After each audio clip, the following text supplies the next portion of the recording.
History. Evolution. Revolutionary.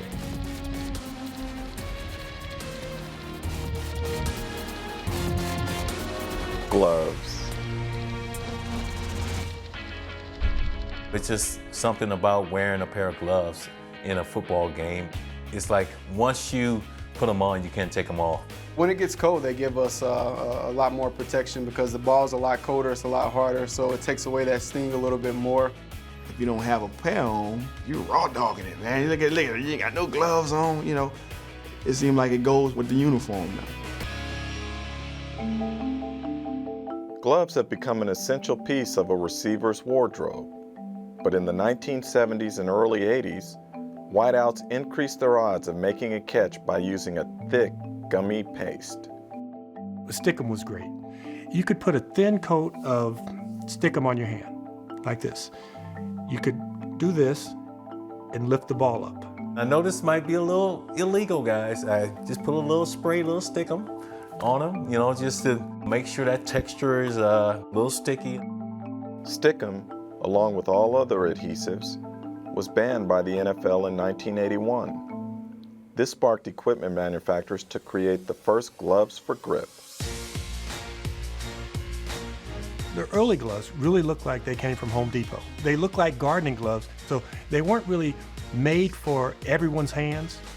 This was an early attempt at creating a cold weather glove, so we've used a neoprene palm, which is similar to what a scuba diver would use. This protected against the elements. Well, what happens in the scuba gloves, because they're neoprene, rubber, your hands sweat.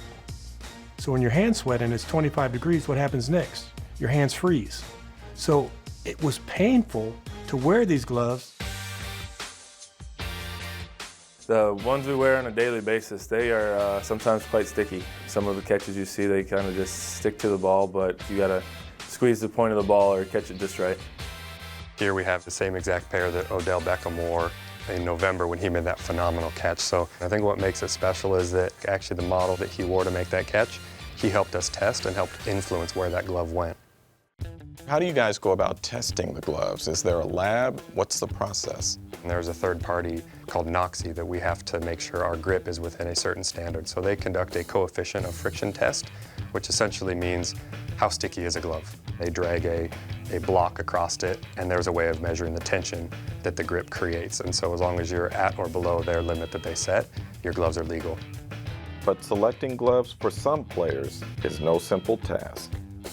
I usually decide early in the week which gloves I'm gonna wear and use them all week and preparing them and usually get a new pair before the game. I'm gonna have 3 pair of gloves every game. I'm gonna have a white pair, black, and blue. I'm gonna put on every single pair. The way they feel on the hand, that's how I'm gonna know. The glove gonna tell me which one ready. I had 1,549 catches. If I had those gloves today, if I played today, that might triple. I think if I had today's gloves back in 1978, you wouldn't even have heard the name Jerry Rice. No way, James. 1,549 catches, 208 touchdowns.